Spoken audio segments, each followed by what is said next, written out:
কে তুই আমাকে মারলো? নো, এর বিশেষ সিংহ মাস্তান করবো।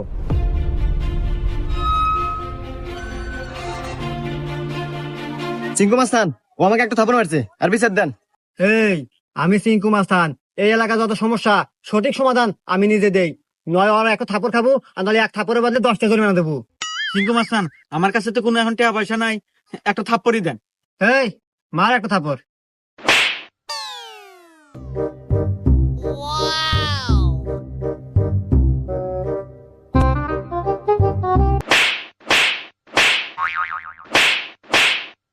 এই যে আমি এখান থেকে যাওয়ার সময় 50 টাকা পরে পাচ্ছিলাম, তো ভাবলাম যে এখানে খরচ করে দিই। এই যে ধরেন 30টা আপনি নেন আর 20 টাকা দিয়ে দিন, থাকে। হুমুন্দি কয় গিরা? 20টা আপনি রেখে দেন, আমার লাগবো না।